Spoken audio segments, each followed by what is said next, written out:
महकती अंतिम विदाई। क्या था अंजू का राज? अम्मा की नज़रों में शारीरिक सुंदरता का कोई मोल नहीं था, इसलिए उन्होंने बेटे राज के लिए अंजू जैसी साधारण लड़की को चुना। खाने का डब्बा और कपड़ों का बैग उठाते हुए अंजू ने तेज कदमों से अस्पताल का बरामदा पार किया। वे जल्द से जल्द अम्मा के पास पहुंचना चाहती थी। उसकी सास, जिन्हें वे प्यार से अम्मा कहकर बुलाती है, अस्पताल के आईसीयू में पड़ी जिंदगी और मौत से जूझ रही थी। 1 साल पहले उन्हें कैंसर हुआ था और धीरे धीरे वह उनके पूरे शरीर को ही खोखला बना गया था। अब तो डॉक्टरों ने भी उम्मीद छोड़ दी थी। आज जब वह डॉक्टर वर्मा से मिली तो वह बोले, आप रोगी को घर ले जा सकती हैं। जितनी सांसें बाकी हैं उन्हें आराम से लेने दो। पापा मानने को तैयार नहीं थे। वे बोले, डॉक्टर साहब, आप इनका इलाज जारी रखें, शायद कोई चमत्कार ही हो जाए। अब किसी चमत्कार की आशा नहीं है, डॉक्टर वर्मा बोले। लाइफ सपोर्ट सिस्टम उतारते ही शायद उन्हें अपनी तकलीफों से मुक्ति मिल जाए। पिछले 2 माह में अम्मा का अस्पताल का ये चौथा चक्कर था। हर बार उन्हें आईसीयू में भर्ती किया जाता और 3-4 दिन बाद उन्हें घर लौटा दिया जाता। डॉक्टर के कहने पर अम्मा की फिर से घर लौटने की व्यवस्था की गई, लेकिन इस बार रास्ते में ही अम्मा के प्राण पखेरु अलविदा कह गए। घर आने पर अम्मा के शव की अंतिम यात्रा की तैयारी शुरू हुई।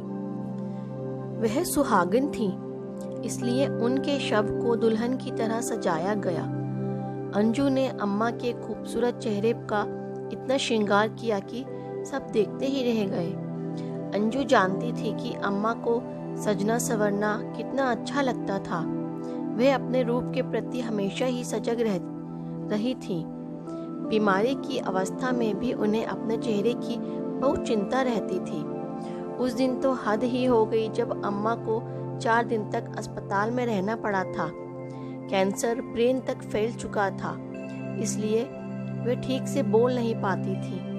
अंजू जब उनके कमरे में पहुंची तो नर्स ने मुस्कुरा कर कहा, दीदी, आपकी अम्मा मुझसे कह रही थी कि मैं पार्लर वाली लड़की को बुला कर लाऊं। पहले तो मुझे समझ में नहीं आया, फिर उन्होंने लिखकर बताया तो मुझे समझ में आया।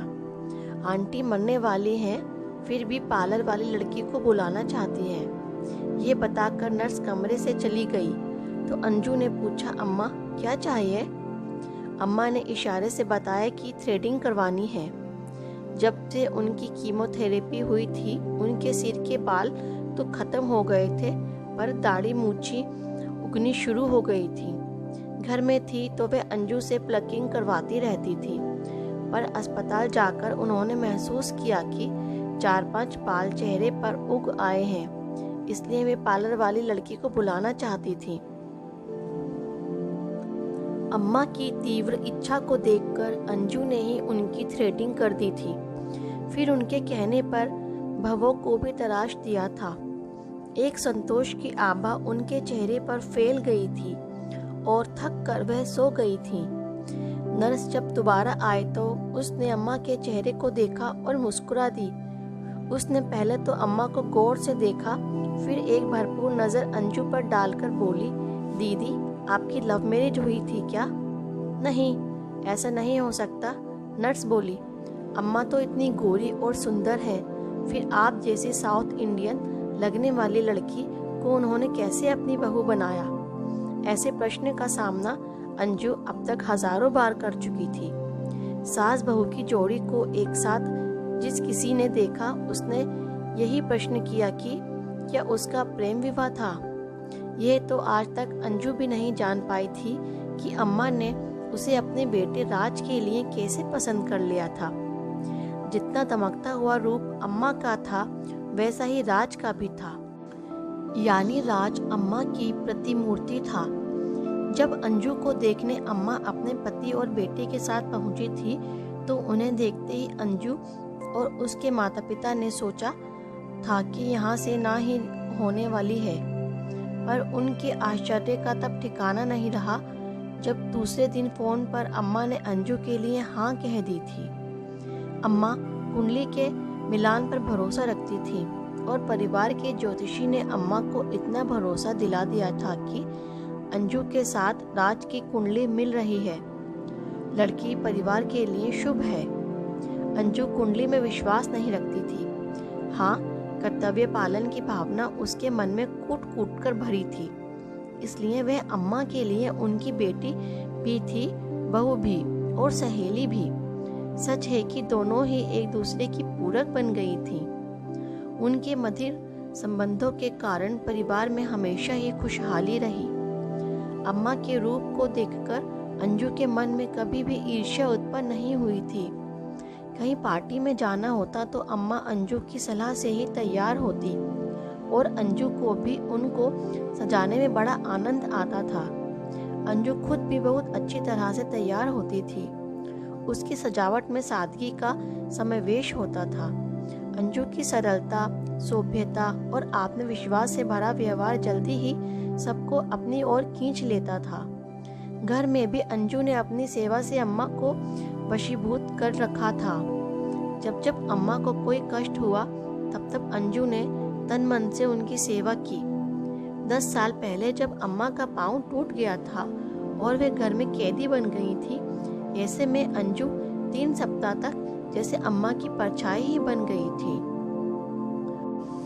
उन्हीं दिनों अम्मा एक दिन बहुत भावुक हो गई थी और उनकी आंखों में अंजू ने पहली बार आंसू देखे थे।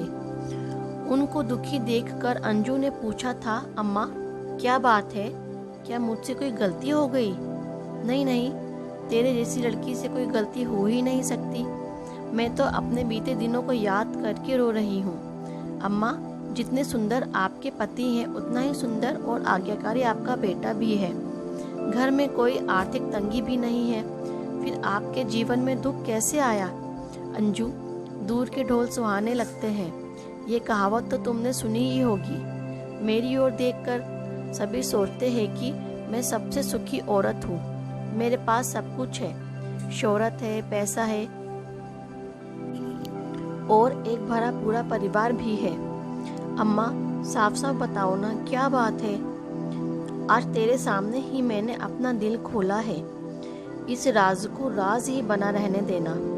हाँ अम्मा, आप बताओ, ये राज मेरे दिल में दफन हो जाएगा। जानना चाहती है तो सुन। राज के पापा की बहुत सारी महिला दोस्त हैं, जिन पर वेतन और धन दोनों से ही न्यौछावर रहते हैं। आप जैसी सुंदर पत्नी के होते हुए भी? अंजू हैरानी से बोली। हाँ, मेरा रूप भी उस आवारा इंसान को बांध नहीं पाए। ये मेरी तकदीर है। आपको कैसे पता लगा? खुद उन्होंने ही बताया। शादी के 2 साल बाद जब एक रात बहुत देर से घर लौटे तो पूछने पर बोले, राज की माँ, औरतें मेरी कमजोरी हैं, पर तुम्हें कभी कोई कमी नहीं आएगी। लड़ने झगड़ने या धमकियाँ देने के बदले यदि तुम इस सच को स्वीकार कर लोगी तो इसी में हम दोनों की भलाई है। और जल्दी ही यह सच्चाई मुझे समझ में आ गई। मैंने अपने इस दुख को कभी दुनिया के सामने जाहिर नहीं किया। आज पहली बार तुमको बता रही हूँ। मैं उसी दिन समझ गई थी कि शारीरिक सुंदरता महत्वपूर्ण नहीं है। इसलिए जब तुम्हें देखा तो ना जाने तुम्हारे साधारण रंग रूप ने मुझे इतना प्रभावित किया कि मैं तुम्हें बहू बनाकर घर ले आई। राज भी इस सच को शायद जानता है, इसलिए उसने भी तुम्हें स्वीकार कर लिया। ये बेहद अच्छी बात है कि बाप की कोई भी बुरी आदत उसमें नहीं है। अम्मा की आपबीती सुनकर अंजू को इस घर की बहू बनने का रहस्य समझ में आ गया। राज अपनी माँ से भावनात्मक रूप से इतना अधिक जुड़ा हुआ था कि उसकी माँ की पसंद ही उसकी पसंद थी। अरे तू क्यों रो रही है पगली? इन्हीं विसंगतियों का नाम तो जीवन है। हर इंसान पूर्ण सुखी नहीं है। परिस्थितियों को जानकर उन्हें मान लेना ही जीवन है। अम्मा, आपने ये सब क्यों बर्दाश्त किया? छोड़कर चली जाती। सच जानने के बाद मैंने अपने जीवन को अपने हाथों में ले लिया था। अपने दुखों के ऊपर रोते रहने के बदले मैंने अपने सुखों में हंसना सीख लिया। मैंने अपना ध्यान अपनी कला में लगा दिया। कला का शौक मुझे बचपन से था। मैंने अपने चित्रों की प्रदर्शनियां लगानी शुरू कर दी। ज़रूरतमंद कलाकारों को प्रोत्साहन देना शुरू कर दिया। कला और सेवा ने मेरे जीवन को बदल दिया। सच अम्मा, आपने सही कदम उठाया। मुझे आप पर गर्व है। मुझे स्वयं पर भी गर्व है कि एक आदमी के पीछे मैंने अपना जीवन नरक नहीं बनाया। अम्मा बोली, ऐसी बात नहीं थी कि वे मुझसे प्यार नहीं करते थे।